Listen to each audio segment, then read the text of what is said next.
Hello, cruel, cruel world. My name is Dr. Shaham Das. I'm a consultant forensic psychiatrist. I assess mentally disordered offenders for a living so that you don't have to. You can call me the ominous Shahominous.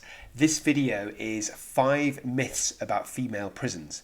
So the reason that I've got some expertise in talking about this is I worked as a psychiatrist in Europe's biggest female prison, HMP Bronzefield, for about 2 years. So as well as my 5 myths, I'm going to tell you what I learnt from working there, what it's like and how it's different from male prisons.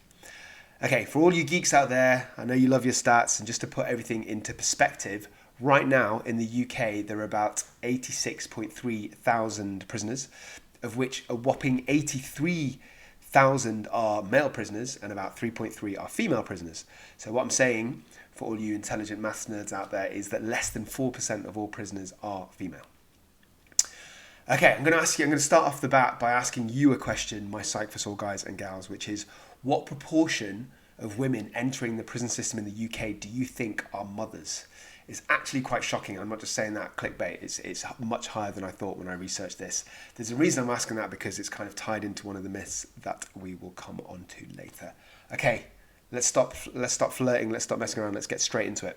Myth number 1, female prisoners are all hardened criminals. So contrary to what you might think, the vast majority of incarcerated women are actually not violent offenders. So obviously that leads to the question, what proportion are violent offenders? And that's actually quite difficult to answer. I mean, I'm going to do it because I'm awesome like that. But the reason it is because the way that different studies define violent offences or categorise it is different. So some of it is, sometimes the milder offences are categorised with the severely violent offences. So for example, if a woman was shoplifting and she got arrested, she was being detained by a security guard and there was a bit of a scuffle but nobody really got injured, in some stats that's counted as a violent offence.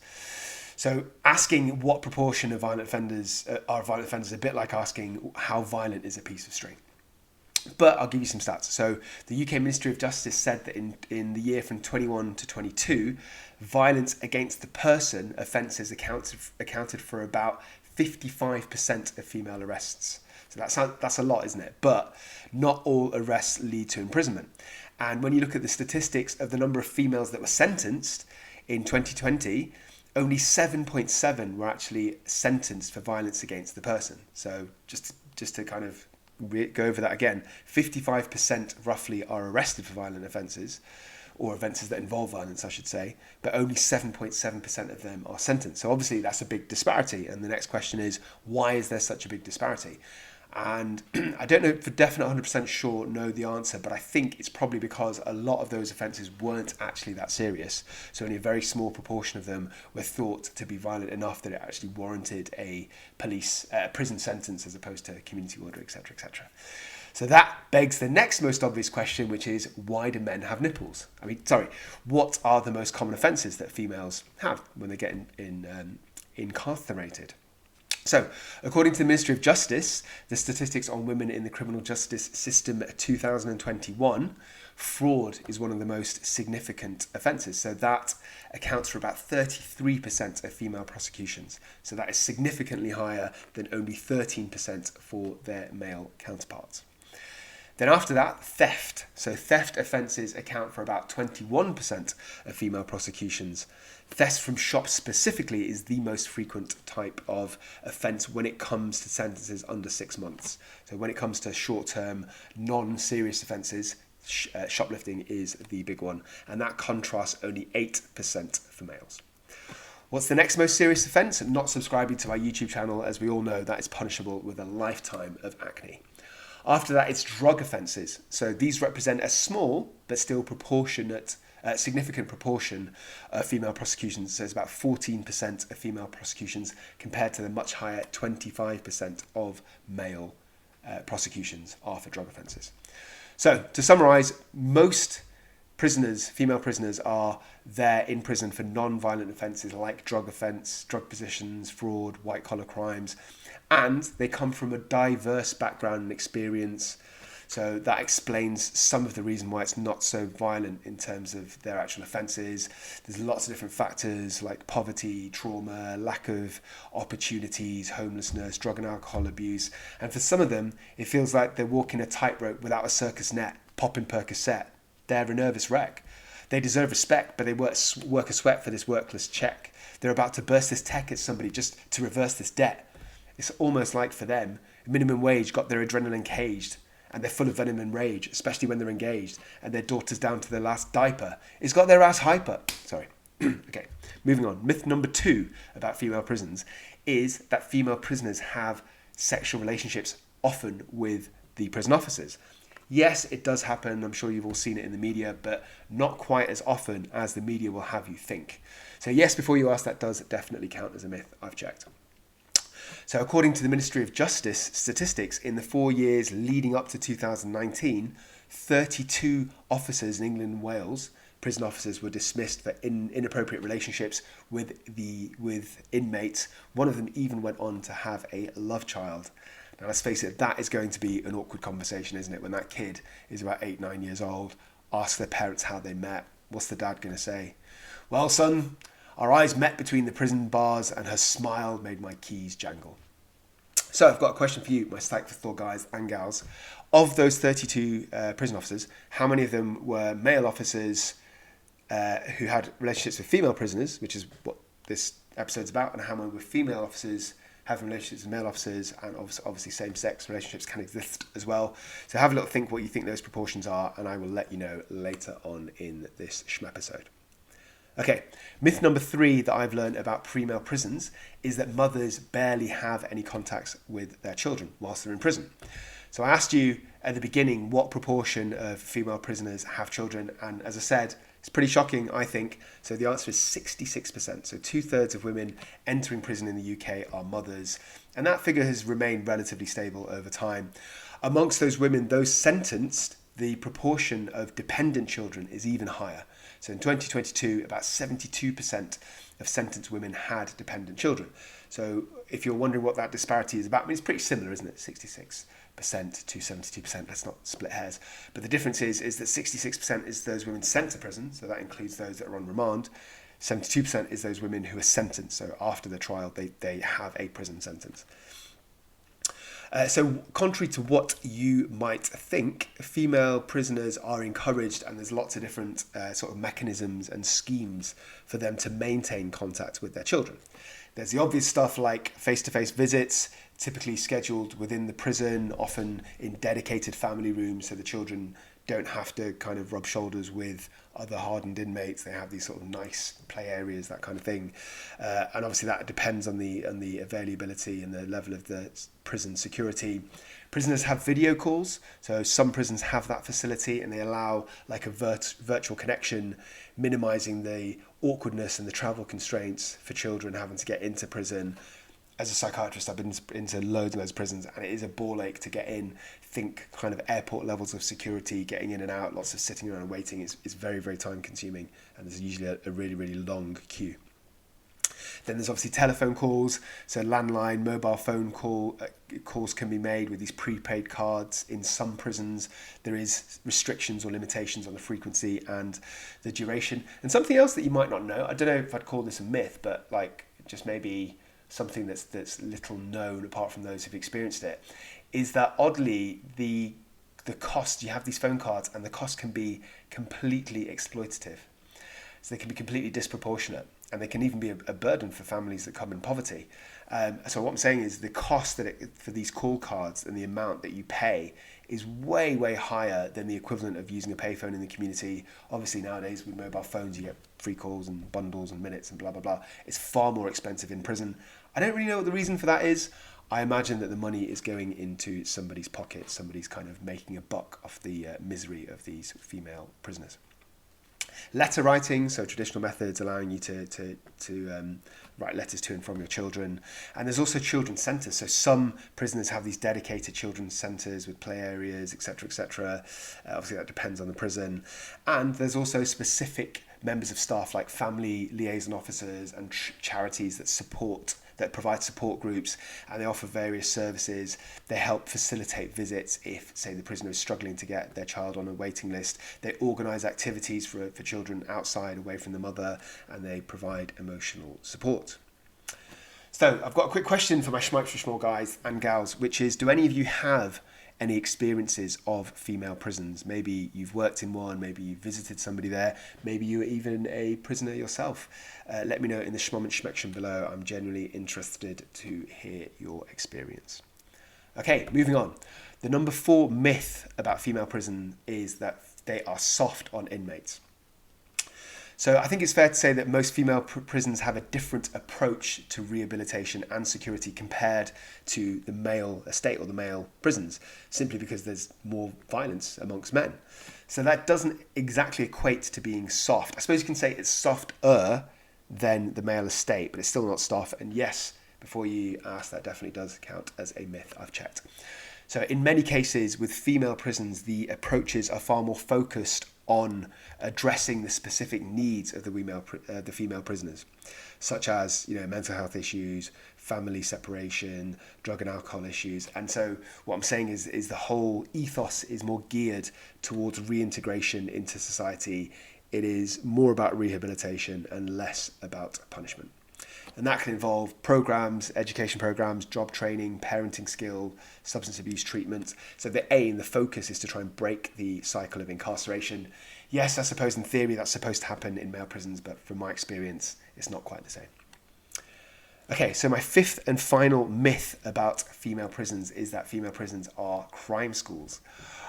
Before we go on about that, I'm going to introduce you to this channel. It's called the Schmike for Schmall Minds. I produce a smorgasbord of videos related to crime, mental illness, and the crossover betwixt the two. Recently, I've released a video called 5 Myths About Murderers. Go chickadee check it out. I do everything, basically. If you like reaction videos, I've got you covered.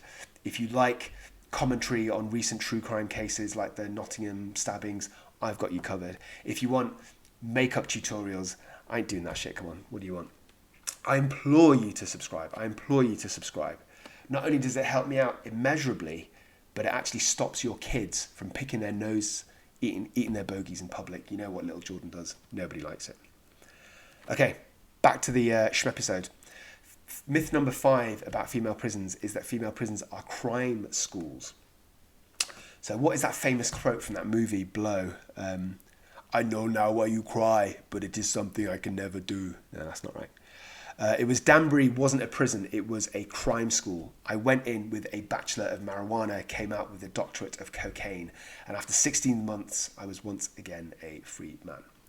So there is this kind of inherent belief that being in prison leads to further criminal activity, but it's not actually supported by evidence. And prison environments can be challenging, but there are opportunities to prevent further crime, skill development, positive change, everything I was talking about before. And I guess what I'm trying to say is, I'm kind of emphasize and repeat what I said before, which is that female prisons are aimed at reducing recidivism. So recidivism is a great word, rolls off the tongue, recidivism, but it means the rate of reoffending after leaving an institution. So if we look at the Ministry of Justice data from 2021, 1 year recidivism, so that's the number of prisoners that reoffend and go back into prison. For males, it's 44%, and for females, it's 32%. 3 year recidivism rate, so the number of people that will go back into prison after 3 years, 64% for males, 54% for females. So clearly lower for females. To be fair, I do think that is pretty high. I think you probably mostly agree that those are very high numbers, but I don't think that's because prison is a crime school. I think that's because people are returned back to their social disadvantages, drug and alcohol use, poverty. They go back into the same environment from where they came. So the risk factors for offending are still there, rather than anything to do with their previous experience in prison. Okay, right, as promised, I'm going to tell you, my Psych for Sore guys and gals, about my experience of working in Bronzefield Prison for a couple of years, what I've learned, how it feels different compared to male prisons. The number one difference in male to female prisons is that the female prisons, for me, felt a lot more busy.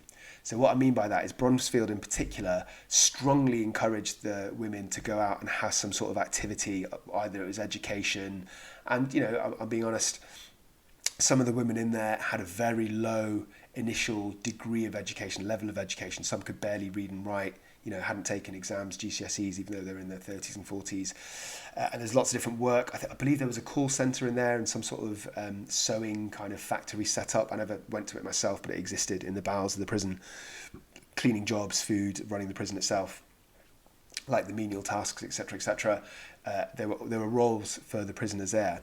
And because of that, the female prisoners were basically out of their cells almost all day. Now, you don't have to do that, but if you didn't, you have much less privileges. And it was very rare for me to meet a female prisoner who didn't have some sort of role or job or education. So they're out of their cells all day. They had like a structured timetable. Then in the evening, they'd be like locked in their cells. There was quite a lot of association time. So I suppose we're hearing that. I suppose some of you will think, that's really unfair and they're there for punishment and they shouldn't be given all these, privileges. But, that's not how I see it. I think that it's to help the rehabilitation that's the right thing to do. Okay, number 2 difference that I noticed between the female and male prisons is that, in my view, there was much less tension in general in the female prisons. So I wouldn't say prisoners were happy. Actually, no, I suppose I think it's fair to say that some prisoners appeared like happy on a day-to-day basis. I mean, obviously they don't want to be in prison and they probably have issues, especially if 2/3 of them, are away from their children. But on a day-to-day basis, there seemed to be less tension. There seemed to be people were openly smiling or a lot more happy. I know for a fact, because I've spoken to prisoners about it, that there were problems. Bullying did occur, drugs did occur. But it just, I don't know, it seemed to happen a bit less often and behind closed doors, less openly than it happens in the male prison. Maybe it's all some toxic masculinity bullshit. Maybe the male prisoners don't want to appear too happy, and the kind of the vibe there was that, you had to kind of watch yourself. You had to be a little bit on edge, a little bit paranoid. Didn't really feel like that in the female prison to the same degree. Difference number 3 between the female and male prison, from my experience, it's kind of connected to that. There was just a nicer vibe. So the female prisoners were a lot more supportive of each other, I feel, than the male prisoners were. So I'll be specific. I used to run a clinic in both prisons, actually. And quite frequently, the female prisoners would ask if they could bring in another one of their friends to come in to assist them to